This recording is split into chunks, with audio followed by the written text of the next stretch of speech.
E aí, tudo bem? Seja bem-vindo ao primeiro episódio do MCast, um podcast que vai falar sobre empreendedorismo, liderança e gestão. E para conversar comigo nesse primeiro episódio, nós vamos contar um pouco da minha história e da minha trajetória. Eu convidei a jornalista e apresentadora Elaine Guarnieri.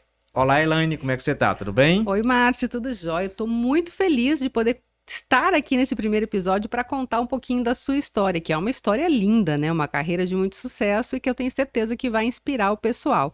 Então, hoje, gente, eu que vou fazer as perguntas para o Márcio. Ele que é o dono do MCast, é ele que depois vai receber muitas pessoas aqui com informações maravilhosas que vão ajudar com certeza você que está aí do outro lado. Mas hoje quem faz as perguntas sou eu. Preparado, Márcio? Muito preparado. E eu agradeço por ter aceitado o nosso convite e conduzir essa entrevista.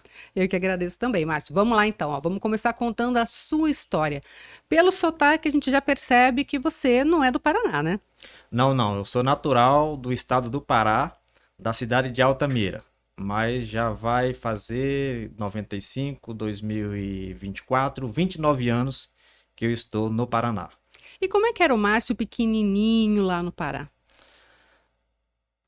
O mais pequenininho era um barrigudinho, né? Porque a gente veio de família muito humilde. Eu nasci na roça, fui para a cidade, já tinha meus 12 anos, mais ou menos. Então, até os 12 anos a gente viveu na roça daí. E a vida lá era difícil. Continua sendo difícil, né? Quando se compara a vida de quem vive no norte ou nordeste, principalmente quando se trata de pessoas de famílias muito humildes, que é o caso da minha. É realmente um contraste muito grande com os adolescentes ou as crianças do sul do país aqui, né? Então é realmente dois mundos totalmente diferentes daí. Esse Márcio lá atrás imaginava que um dia poderia ou pensou em se tornar um empresário? Não, aquele Márcio lá de trás, da época de criança, ele pensava em uma coisa, em matar a fome, né? Em ter o que comer no dia seguinte ou na tarde seguinte, né? Então, dependendo do cenário que você é colocado, praticamente sonhar se torna algo muito supérfluo. Então, isso impede até as pessoas que vivem nessas regiões de prosperar, porque realmente tem prioridades muito mais imediatas na vida do que projetar um futuro, uma carreira ou algo nesse sentido daí. É como se nem tivesse o direito de sonhar, né? Exatamente. Na verdade, não sabe nem o que sonhar, porque o principal sonho é realmente sobreviver, né? Uhum. Lá realmente eu me considero um milagre porque quando você nasce, principalmente naquela época que eu nasci, né, há 44 anos atrás, que é a idade que eu tenho, é realmente você passar de 2 anos já era realmente um verdadeiro milagre, porque as condições eram subhumanas, né? E você começou a trabalhar bem cedo, né? Bem cedo, acho que eu posso considerar que comecei a trabalhar com 6, 7 anos, né? Porque meu pai trabalhava na roça, eu venho de uma família de 16 irmãos, né? Ainda continuam 11 vivos. Então, e naquela época lá não tinha muita diferença de um para o outro. Então, meu pai tinha que trabalhar para sustentar 7, 8 filhos. Depois, os filhos começaram a ajudar ele para manter o sustento da família, né? Mas no início era somente ele. E aí ele tinha que pegar as crianças e realmente colocar para ajudar, senão não dava conta, né? E Márcio, o primeiro emprego sem ser com o seu pai, você tinha quantos anos, mais ou menos? Emprego sem ser com meu pai, tava com média de 13 anos daí. Na época podia se trabalhar aos 13, né? Não era ilegal como é hoje. E como é que era, Márcio, isso? Como é que se foi lá pedir o emprego? Aonde que era? Assim, na minha época, era um modelo totalmente diferente do que é hoje, né? Uhum. Nem currículo tinha, você saía de loja em loja, de porta em porta, perguntando: eu preciso trabalhar, você tem algum emprego, precisa de alguém para fazer alguma coisa? E era bater porta mesmo. E aí nessa brincadeira eu acabei caindo dentro de uma oficina mecânica daí. No início foi meio estranho, sabe? Na época os carros eram quase todos, ou se não todos, a carburador. E a minha principal função era lavar carburador daí. Olha só, nem existe mais essa função, talvez, né? Exatamente.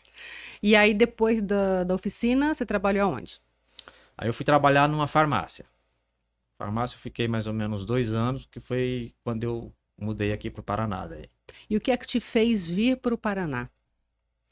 Eu sempre tinha um encanto muito grande pelo que eu via na televisão, né? Eu morava em uma cidade que não tinha prédio, que não tinha casas de alvenaria. Praticamente na época todas as casas eram de madeiras. E aí você via através de uma reportagem, através de um jornal ou através das novelas, prédios envidraçados, aquelas coisas bonitas. E eu queria ver aquilo ali, não era nem viver naquilo ali, era ver. Uhum. Saber como é que funcionava. Saber como é que funcionava daí. E aí você veio para a cidade de Paysandu, De é isso? Paysandu, exatamente. Inicialmente para Paysandu. Você tinha uma irmã que morava lá? Tinha uma irmã que morava lá. E como é que foi essa chegada? Assim, era aquilo que você imaginava? Ou foi um susto e você viu que a realidade era um pouco diferente? Há um susto muito grande porque é um contraste gigantesco, né? Ainda hoje é o contraste. Naquela época era ainda mais. Então, realmente, quando eu cheguei aqui, eu percebi que aquilo que eu idealizava era muito diferente, né? Até pela questão da adaptação. Para eu conseguir um emprego, para eu me adaptar ao sotaque. O meu sotaque hoje ele não é nem do sul e nem do norte, virou uma Uhum, mistura, né? uhum.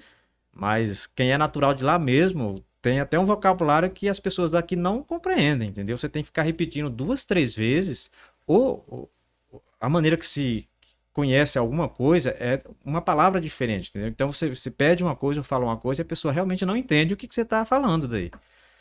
E às vezes as pessoas de lá elas são muito mais retraídas, até pela condição mesmo que tem, do que as daqui. Então a gente acaba realmente se retraindo e ficando meio que silencioso mesmo, né?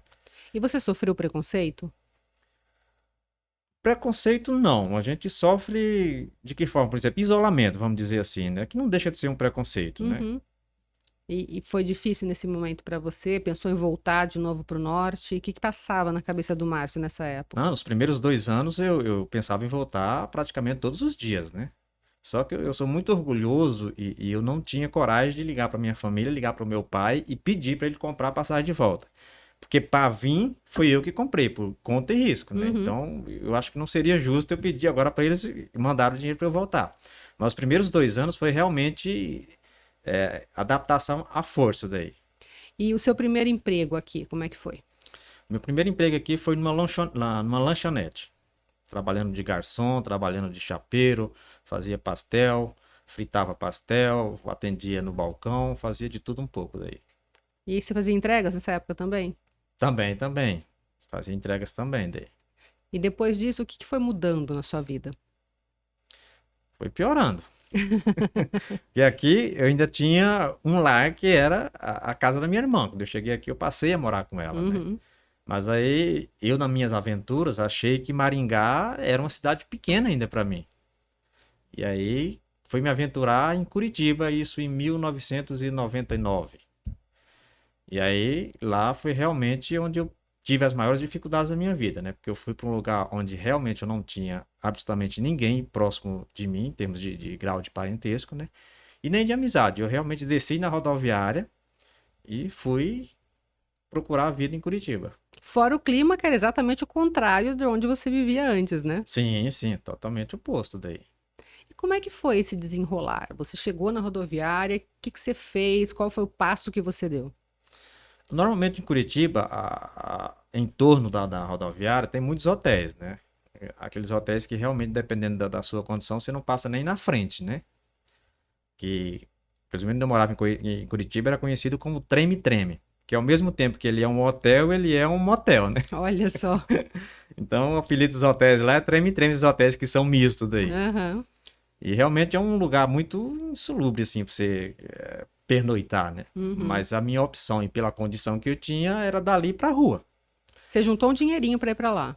Ah, não, com o meu acerto que eu fiz Ah, aqui onde eu sim. trabalhava, eu Uhum. consegui ir e ficar. Apesar que naquela época, e ainda hoje, eu não considero que exista desemprego. Existem pessoas com vontade de encarar qualquer coisa para trabalhar, né? Quando você está desempregado, principalmente no meu caso, quando eu estou precisando ganhar dinheiro, não importa quanto vão me pagar ou o que eu vou fazer. Porque é melhor do que eu ficar parado e não ganhar nada. Depois Uhum. você vai adquirindo habilidades ou condições melhores, você vai escalando, né? Uhum. Então, eu cheguei num dia, no outro dia eu estava trabalhando já. E aí começou a trabalhar como? Então, o meu sonho, quando eu fui para Curitiba, era trabalhar em shopping. Uhum. Porque aqui eu já tinha experiência de fazer entregas em shopping e eu achava aquilo muito glamouroso, né? Aham. E aí, quando eu fui para a entrevista, através de uma agência, eles perguntaram para mim o que eu gostaria de fazer, onde eu queria trabalhar. Sobre o que fazer é o que aparecer. Não tinha Uhum. habilidade nenhuma, não tinha formação nenhuma. Aí eu falei, gostaria de trabalhar num shopping. Acho que 2, 3 dias depois ligaram para mim, falando que tinham arrumado uma vaga no shopping. Eu fiquei feliz da vida, nem consegui dormir direito daí. Uhum. Mas no dia seguinte, quando eu fui para a apresentação, o trabalho no shopping não deixa de ser um trabalho justo, mas não era o que eu procurava. Que foi trabalhar no estacionamento, né? E lá era no shopping que tinha acho que 4 andares subterrâneos daí. Só de Só de estacionamento. estacionamento. Então fui praticamente jogado no subsolo daí, né? Uhum. E lá eu fiquei 3 anos daí. E o próximo? O que que vem pela frente? O próximo foi o que me deu realmente conhecimento para o que eu faço hoje, para as empresas que eu tenho hoje, que é vender, né? Eu acho que quem tem habilidade de vendas consegue talvez escalar na vida com muito mais facilidade. Então, eu entrei na Editora Abril, na época o papel ele ainda era muito requisitado, né? A revista em si, por exemplo, eu trabalhei na Editora Abril que era proprietária da revista Veja, que tinha uma autoridade muito grande em termos Uhum. de informação, de reportagem, né? Então foi um aprendizado muito grande daí. Mas aí tinha uma outra história também. Quando falaram que era editora Abril, o que que você achou? Ah, não. Aí foi um anúncio através de um jornal, se eu não me engano, era a Gazeta do Povo, né? Que era para trabalhar, eu não lembro mais os termos que foi usado, mas eu, na minha inocência, entendi que eu ia entrevistar pessoas, né? Eu ia ser, principalmente, o jornalista da revista. Olha a inocência que o menino lá Aham. do Pará tinha, né? Mas talvez porque fosse um sonho também, né? Exatamente, exatamente. E aí chegou lá, era outra coisa. Era outra coisa. Mas eu sempre tive um sonho de liberdade, né? E eu acho que a venda, ela me deu essa possibilidade daí. Eu nunca fui aquela pessoa de trabalhar pelo um salário. Eu sempre queria trabalhar pelo meu talento e ser remunerado por isso. E na Uhum. revista eu encontrei essa avenida, que não era um CLT, era simplesmente comissionado, mas dependia do meu resultado para o meu ganho daí. Foi aí que você abriu sua empresa? Não, aí tá longe de eu abrir Tá a longe empresa. ainda de abrir a primeira? De abrir a primeira, sim. Na Editora Abril eu fiquei durante 12 anos, né? Uhum. E tem uma história de merenda escolar. O que que tinha a ver merenda escolar com trabalhar na editora Abril? Ah, em qualquer profissão, quando você entra sem nenhuma habilidade, por mais esforço que você tenha, você realmente tem dificuldade em produzir de forma adequada, até para o seu próprio sustento, né? E eu nunca tinha vendido absolutamente nada. Daí eu saí do subsolo de um estacionamento para virar um vendedor, para sair trabalhando em escolas, trabalhando em lojas, consultórios. Então a minha habilidade de vendas era quase que zero. Eu realmente vendia para quem estava esperando alguém oferecer aquele produto para comprar daí. Mas não que eu conseguiria convencer alguém através da minha persuasão, né? E aí eu tive muita dificuldade no início. Normalmente os representantes de revista eles tinham que viajar bastante, né? Porque um raio muito pequeno você não conseguia ter a quantidade de venda adequada para você ter um salário bacana daí. Normalmente eu viajava com uma, duas, três pessoas e todos mais ou menos da mesma categoria. Normalmente tem muitos profissionais que eles não querem andar com alguém que não tem habilidade, que normalmente gera-se um custo para ele, né? Às vezes tem que Uhum. pagar o hotel, pagar uma alimentação, e eles não... Normalmente os vendedores experientes, eles fogem desses vendedores mais menos experientes daí. Aham. E aí viajava-se uma turma de inocentes, né? Chegava na terça-feira, cadê o dinheiro para pagar o hotel, para se alimentar? Mas aí normalmente a gente quando está numa situação muito difícil, a gente acaba encontrando uma saída, né?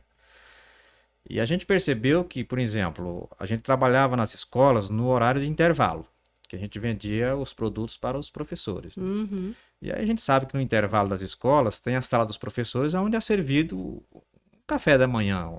Tem escolas que tem até comida mesmo, né? Uhum. E nós percebemos que ali era o local que a gente poderia se alimentar, trabalhar até o intervalo da tarde, que é por volta das 3 horas da tarde, novamente um café, e à noite tinha o CBJ, que aí trabalha com mais. Trabalha não, é mais adultos que frequentam, Isso, né? Então educação para adultos. o lanche deles é praticamente uma janta. E a gente Aham. conseguia jantar, né? Então praticamente a gente eliminou a despesa que a gente tinha com alimentação. E isso foi durante muito tempo, muito tempo. Ajudou bastante. Ajudou bastante. E aí, hotel, por exemplo, teve várias vezes que nós, por dificuldade realmente de ter dinheiro para pagar uma diária de hotel, a gente dormia nesses postos de gasolina onde caminhoneiros param, né? Que aí você paga, por exemplo, na época era R$ 1, R$ 2 para tomar um banho, eles forneciam um sabonete e uma toalha. Olha só, Mas aí tinha aquele desconforto de você dormir no banco de um carro, né? tudo para sobreviver. tudo para sobreviver, não era nem para viver, era para sobreviver de fato daí. Depois da Editora Abril, lá você já aprendeu a vender um pouquinho. Assim, depois de um certo tempo, eu aprendi já a vender e além de conseguir o suficiente para bancar a minha despesa, já conseguia ganhar um dinheiro, né? E aí Um você dinheiro decidiu extra. ousar. Eu sempre ousei, né? Eu nunca gostei de ficar na mesmice daí. Eu sempre gostei de me aventurar, mesmo com frio na barriga. Eu acho que esse é o segredo de quem quer realmente prosperar, é sempre querer olhar o que tem do outro lado do muro. É em busca do desconhecido, que talvez é lá que tem que você vai se encontrar daí. Uhum. E o próximo emprego foi? Aí o próximo emprego foi vender sistemas de consultas, né? Através de um distribuidor da Serasa. Isso aconteceu em Nova Andradina. Eu ainda estava na Editora Abril na época. E normalmente, no final do dia, os representantes eles acabam se encontrando na frente do hotel, batendo papo, o que que você faz, de onde você veio. E aí, numa conversa lá de final de dia, a gente encontrou uns representantes lá que trabalhavam com produtos da Serasa, né, que é consultas de crédito e negativação, e começou a falar sobre o produto deles, da maneira que compunha-se os ganhos, e eu achei que seria interessante eu conhecer esse outro produto, né? Na Editora Abril, por mais que eu tivesse me esforçado, por mais que eu tivesse desenvolvido um bom trabalho, eu não tive a oportunidade de ir além de um vendedor. E na primeira conversa com esses representantes lá, eu percebi que tinha uma perspectiva de crescimento nesse novo negócio daí. E aí foi para a Serasa. E aí fui para a Serasa. Mas antes, nessa transição também, teve um momento que eu passei por uma dificuldade muito grande assim que eu estava saindo da editora, né? Uhum. Que depois de 6, 7 anos eu inventei de financiar um carro e num certo momento eu não conseguia mais pagar a parcela, porque juntou-se aluguel. Eu tenho uma filha, na época ela era Uhum. pequena, tinha que bancar ela através da pensão, né? E Muitas muita despesas. despesa. E realmente o que eu ganhava com assinaturas não dava para cobrir as minhas despesas. Uhum. E não sei como é que chama aqui, mas lá em Curitiba, as lojas que vendem revistas usadas e livros é conhecida como sebo. Isso mesmo, aqui também. E aí o que que eu fiz? Como eu já tinha um conhecimento sobre revista, eu olhava a capa de uma revista e sabia se ela era uma revista vendável ou não. Uhum. Aí não era nem questão de assinatura, era vender a própria revista. Sim. Que tinha muitos salões, principalmente de Curitiba, de bairros, que não compravam assinaturas, né? Devido não ter condições também estavam iniciando de comprar uma assinatura. E o que que eu fiz? Eu comprava essas revistas usadas. Eu vou até revelar uma coisa aqui, ó, que se a editora soubesse na época, ela teria me mandado embora já no. O que que a gente faz? A data de validade da revista ou de publicação da revista, ela fica na frente e na lateral da revista. Uhum. Eu descobri que se eu passasse bombril em cima daquela data, eu conseguia tirar ela sem que Estragasse. danificasse a revista. Olha só. E aí o que eu comecei a fazer? Comprar revistas em sebo, que é a revista depois que passa o mês de publicação dela, ela perde 90% do valor. Uhum. Então eu comprava, por exemplo, uma revista por 50 centavos e vendia por 2,50. Então eu gastava, por exemplo, em 5 revistas, 2,50 e vendia por 10 reais, 12 reais. Daí. Uhum. Então o que que eu fazia? Eu comprava essas revistas usadas, levava elas para casa, pegava o bombril, tirava aquelas datas, comprava uns saquinhos plásticos, colocava as revistas menos comerciais, que é aquelas revistas de edição semanal de notícia, que perde o valor Uhum. praticamente de uma semana para outra, né? Sim. Colocava as revistas de moda, que aí é uma coisa que tem uma durabilidade maior, nas Uhum. duas laterais. E saía oferecendo em salões de beleza. E com isso eu conseguia fazer um salário praticamente igual ao que eu ganhava da editora com comissionamento daí, Olha só, entendeu? já o Então, empreendedorismo já estava aí. eu fiquei conhecido em Curitiba como o rei do sebo daí. Ah lá. Então, foi uma fase difícil, mas de muito aprendizado, né? Tinha que dar um jeito de conseguir dinheiro e você deu de uma Sim, forma sim, honesta, né? exatamente. E aí, na Serasa, como é que foi? A mesma coisa da Abril. A habilidade da venda eu já tinha, mas aí tem a adaptação do produto, né? Logicamente leva-se um tempo. Logicamente é um tempo menor do que você aprender a vender. Mas eu tive o tempo de conhecer o produto, conhecer o perfil de cliente, a maneira de abordar. Só que eu não saí definitivo da editora, né? Então, Uhum. durante acho que 6 meses ou até um ano, não me recordo direito agora, mas eu fiquei trabalhando nos dois negócios daí. Mas daí eu percebi que eu não conseguia ter resultado satisfatório nem num e nem no outro, né? Quando você pega e divide o seu tempo, realmente você não, é que nem se diz na Bíblia, né? Você não pode servir a dois senhores ao mesmo tempo, Uhum. né? Então eu pesei ali, coloquei na balança e percebi que o trabalho de vender sistemas talvez me desse mais oportunidade do que aquele de revista. É onde eu praticamente encerrei, foi em 2012, o meu trabalho com revista, com assinaturas, e passei a me dedicar só a vender sistemas daí. E aí que começou a ideia de ter uma empresa, é isso? De abrir a sua empresa? Não, não, ainda trabalhei acho que durante 2 anos, É. mais ou menos durante 6 meses a um ano como representante, né, trabalhando, viajando. Mas como eu tinha passado muito tempo na editora e conhecido bastantes representantes lá, e a editora já estava naquela transição do papel para o digital, a editora não, né? O A mundo. comunicação como um todo, né? Aham. O papel já não era algo realmente indispensável, como em algum período chegou a ser daí. Sim. Então tinha muito representante que realmente estava insatisfeito com o produto que eles tinham na mão para vender, né? Daí eu comecei a chegar com esse novo produto, de mostrar para eles. Eu consegui um resultado muito rápido também. Eu saí de um carro lá em 2012, após essa dificuldade que eu tive, eu tive que devolver meu carro para o banco. Então eu comprei um Uno 88, quando eu de fato encerrei meu período na editora Abril. Uhum. E 6 meses, um ano depois, eu estava com um carro de 40, 50 mil, que na época era um super carro, que foi no Aham. lançamento do Peugeot 208, né? Era um carro que aquele design não existia aqui no Brasil. Uhum. Então, quando os representantes começaram a ver eu circulando com aquele carro, Queria quiseram saber o que que saber você mais, o estava que você está fazendo. fazendo. Aham. Eu acho que o principal marketing que você pode fazer é mostrar resultado, né? Eu Uhum. acho que com o resultado na mão, você não precisa convencer ninguém de mais nada. Daí. Isso eu sempre levo para mim. Daí. Em vez de eu tentar falar sobre alguma coisa, eu faço e mostro. Daí. Que aí fica Uhum. muito mais fácil de você atrair seguidores, vamos dizer assim. Com certeza. E aí você montou uma equipe. Sim, aí eu comecei a trazer pessoas que estavam insatisfeitas no outro negócio e carregar junto comigo. A gente treinava durante 1, 2 semanas. Tem pessoas que no segundo dia já pegava ali, conseguia trabalhar sozinho. E aí fui montando equipe, 1, 2, 3, 4. Eu cheguei a ter 20 representantes na época, trabalhando para uma outra empresa, que é essa que eu comecei, né? Uhum. E aí a empresa decidiu franquear o modelo de negócio dela. E aí convidou eu para ser praticamente o piloto do negócio, né? Uhum. E eu aceitei mais um desafio. Na época, por exemplo, eu ganhava um bom salário já como gerente dessa equipe. Uhum. E a proposta era: a equipe fica e você vai sozinho. Ah, você Em iria. troca, você não precisa pagar a taxa de franquia. Olha só. E eu, doido como sempre, falei, vamos. E aí foi outro momento em que eu voltei de novo a estaca zero.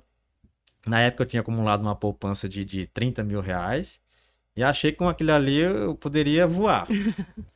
E depois que eu abri o negócio, eu acho que 15, 20 dias depois acabou o dinheiro. Que metade já foi para montar um escritório, comprar 2 computadores, alugar uma sala. Uhum. Como eu não tinha credibilidade nenhuma, tive que dar um calção na imobiliária para poder conseguir o aluguel. Uhum. E aí, com mais o que eu tinha que pagar de comissão para o representante, em 20 dias depois, acabou o dinheiro. E aí? E aí? Aí tinha um senhor que tinha um hotel aqui em Maringá, e ao mesmo tempo ele agiotava, né? E aí eu contando a minha dificuldade, que desde a época que eu trabalhava com revista que eu morava em Curitiba, eu vinha para cá e ficava no hotel dele. Uhum. Nessa época eu já tinha voltado para Paysandu de novo, que eu comecei com Serasa, né? Uhum. E aí, conversando com ele da minha dificuldade, ele perguntou se eu trabalhava com cheque, eu falei que sim. E aí ele fez a proposta: eu te arrumo dinheiro e tal, eu te cobro o juro X e você continua o seu negócio. Mas aí, às vezes o planejamento é uma coisa, e quando você começa a executar é outra, né? Uhum. O dinheiro que eu consegui emprestado não foi o suficiente. Mas aí, com muita conversa, eu fui pegando mais, pegando mais, pegando mais. E aí chega um momento em que você está devendo tanto que se ele parar de emprestar para você e você quebrar, é pior para ele, né? Uhum. E eu agradeço ele até hoje porque ele confiou demais em mim daí. E me sustentou até o momento em que eu consegui ter renda suficiente para pagar os custos e devolver, principalmente, nem que fosse o juro para ele, entendeu? Uhum. E aí, para liquidar essa dívida, eu demorei mais ou menos 3, 4 anos, né? Mas sem essa pessoa também para me ajudar, praticamente eu teria encerrado a minha carreira de empresário já no início. Porque quando você está começando, é quase que impossível um banco acreditar em você, né? Uhum. É zero. Quando você tem uma certa estabilidade, é muito mais fácil de você levantar recurso em banco. No início, esquece. Coitado dos agiotas são criticados, mas às vezes eles salvam muita gente, tá? Só tem que tomar cuidado, né? Que antigamente as pessoas confiavam mais, mas hoje não confiam tanto, né? Apesar que se você pegar o juro especial, ele é pior do que um agiota, tá? É, A taxa que eles cobram é superior. Então, a diferença é que eles exatamente. não matam, né? É, tem isso. Ô, Márcio, e aí você conseguiu montar sua primeira empresa, mas aí você foi atrás de outras franquias, é isso? Não, eu fiquei de 2014 até 2018 com um único negócio. Uhum, O trabalho era só, realmente, a princípio, estabilizar. Como eu falei para você, só para eu sair dessa dívida para manter o negócio funcionando, demorei em torno de 3 a 4 anos. uhum, E aí depois eu pensei em diversificar, porque eu adquiri um conhecimento não através de mim mesmo, mas através de pessoas que eu vi trabalhar na Editora Abril, que eram pessoas que estavam bem no momento, que ganharam muito dinheiro, mas que não diversificaram. Acho que eles acharam que, por exemplo, o serviço de revista, de papel, de assinaturas era uma coisa que não teria fim. uhum. E praticamente começaram a gastar ou gastavam tudo que ganhava. E aí, quando o papel realmente deu aquela queda que foi de 100 a 0, eles caíram na mesma velocidade daí. E aí veio uma coisa na minha cabeça: diversificação. E diversificação em segmentos diferentes. Porque eu entendi que o mercado ele não anda em linha reta. Quando um segmento está em alta, normalmente o outro está em baixa, outro está em média, outro está em alta e em baixa. Então eu passei a diversificar em segmentos totalmente diferentes do que eu estava como empresário no momento daí. Uhum. Que, por exemplo, hoje eu atuo na construção civil, em marketing digital, em certificado digital, em desenvolvimento de sistema, em lojas de acabamento, em lojas de material de construção. Então são coisas que realmente, se o meio digital, por exemplo, ou tecnológico está em crise, eu tenho outros negócios que não tem ligação nenhuma com isso, entendeu? Então, por mais que tenha momentos de crise, eu consigo manter a estabilidade do negócio daí, porque eu não fico refém de um único segmento, de um único setor da economia. E aí você foi investindo e quando é que assim começou a ficar mais leve a vida para você? Ou pelo menos um pouquinho mais leve, sem tantas preocupações? Então, aí depende do ponto de vista, né? A vida para mim era menos preocupações quando eu tinha que trabalhar para fazer o que comer, para ser bem sincero, porque Uhum. eu tinha uma única preocupação, Aham. era fazer uma venda para comprar um prato de comida, entendeu? Uhum. Então eu poderia fazer movimentos muito bruscos que a queda era suave. Uhum. Hoje em dia, qualquer movimento que eu faça que não seja muito bem pensado, a queda ela é muito mais dolorida, entendeu? Então, o raio de cuidado e de preocupação que eu tenho que ter hoje é muito maior. Então, para dizer assim, você está menos preocupado hoje. Não, é preocupações diferentes, mas a Uhum. tensão que você vive quando você carrega algo muito maior é maior também. Mas agora já pode comer tranquilamente, né? Não tem que sair caçando, pescando para comer como se fazia lá quando era criança. Sim, sim, mas aí os problemas e as preocupações passam a ser outras, né? Não é mais Aham. se alimentar para a questão de sobrevivência, né? Aham. Mas você não deixa de ter outras preocupações daí. Que além de você, por exemplo, hoje, se eu pegar o meu quadro juntando todas as empresas entre CLTs e representantes comerciais e pessoas com contratos PJ, a gente tem em torno de 200 a 250 profissionais, né? Que Uhum. dependem direto e indiretamente do nosso negócio. Então é uma responsabilidade muito grande, né? Com Deixa de ser certeza. só o Márcio daí. Uhum. É pessoas que têm financiamento de casa, financiamento de carro, vários tipos de dívida que depende daquilo ali também para honrar seus compromissos, entendeu? Então, antes de fazer um movimento, eu tenho que pensar muito daí. A gente pode dizer que um dos seus grandes trunfos foi a ousadia? Eu acho que sim, né? Acho que na vida, quem não consegue ousar ou fazer um esforço para ir além daquilo que o comodismo permite você ficar, não consegue realmente transpor as barreiras aí. Então, eu vou deixar até um recado aqui para quem de fato quer prosperar na vida. É quase que impossível você prosperar na mediocridade. Acho que você tem que realmente quebrar essa barreira daí. Você tem que ser diferente. Você tem que ser mais do que a maioria. Se você for mais um, também na tua vida você vai ser mais um. Você não tem como você se destacar da multidão sendo igual à multidão, entendeu? Então você tem que ter um ponto diferente daí. E não é tão difícil fazer isso não, tá? Porque a maioria vive nesse mar aí. Então, Uhum. é você dar duas braçadas a mais, você já se destaca daí. Márcio, as pessoas têm muito medo, às vezes, de ficar sem dinheiro, de não ter o que comer, de passar apertado, de ficar com dívidas.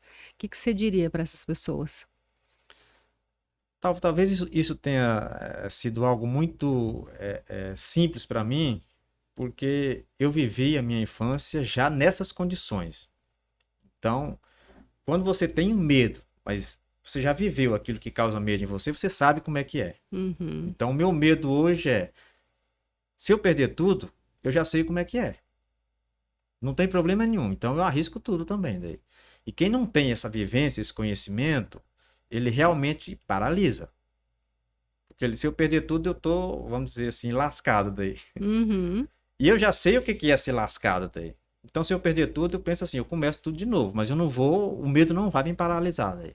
Então, eu levo dessa forma. Às vezes é um pouco arriscado, às vezes você leva uns tombos que você sai catando Cambaleando. cavaco aí, pega o ombro de novo, bate a poeira e volta. Mas é a maneira que eu acho também de você prosperar numa velocidade diferente, tá? Tem um livro de uma psicóloga chamada Karina Fukumitsu, que o título é Enquanto tem vida, tem jeito. Foi um pouco assim a sua história? Sim, sim, exatamente. Eu acho que se as pessoas levarem por esse lado e perceber também que a vida ela é única, entendeu? Então, eu acho que não dá para esperar para amanhã o que você pode fazer hoje. E nem deixar que o amanhã te cause ansiedade o suficiente para te paralisar hoje, Zé. Porque o amanhã, na verdade, ele não existe, né? Eu vejo pessoas, às vezes, com 80, 90 anos falando de futuro. Não, o futuro dela já virou passado, entendeu? Eu acho que não existe futuro. Eu acho que existe o que você pode fazer aqui agora, pode mudar o teu dia de amanhã. Agora, amanhã você não pode fazer absolutamente nada. A gente está falando de um podcast para incentivar, levar informações para pessoas que empreendem ou querem empreender. Dentro dessa área, o que é que você diria para essas pessoas que ficam, eu tenho um sonho, eu já imaginei, eu já pensei, mas não colocaram em ação? Elas transformaram o sonho em projeto. Sonho é uma coisa que, para mim, quando alguém faz barulho ou o dia clareia, ele deixa de existir porque você acorda daí. E quando você tem um projeto e você trabalha nele, o sonho ele serve para você pegar aquilo que ainda não é material, colocar no papel e materializar aquilo. Eu acho que sonhador não vai para lugar nenhum. Agora, a pessoa que projeta e trabalha em cima daquilo ali, se vai dar certo ou errado, ele só vai saber executando. Então é você deixar de sonhar e começar a executar aquilo que você imagina, aquilo que você pensa daí. Se der errado, continua projetando, continua pensando. Eu sou mais da palavra pensar do que sonhar, tá? E assim, só fracassa quem desiste, né? Exatamente. Quando você enquanto não termina o jogo, você não pode se considerar um perdedor, né? Então é exatamente isso daí. Que legal. Bom, deu para conhecer um pouquinho da sua história, um pouquinho até do que vem pela frente, né?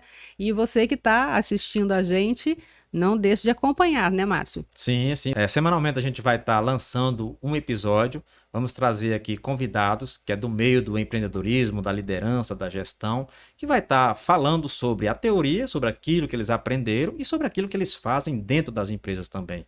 E você que já empreende ou que sonha em empreender ou ser gestor de uma empresa, você vai aprender muito conosco aqui. Então, conto com vocês nessa jornada e a gente vai ter muito a oferecer e a mostrar sobre aquilo que a gente vive no dia a dia dentro de uma empresa. É isso aí. Obrigada, Márcio. Obrigada pelo convite. Muito legal conhecer um pouquinho mais da sua história. E eu que agradeço por você ter aceito o nosso convite aqui para esse primeiro podcast. É uma honra. É isso aí, gente. Tchau, tchau. Para você que nos acompanha, até a próxima. Tchau!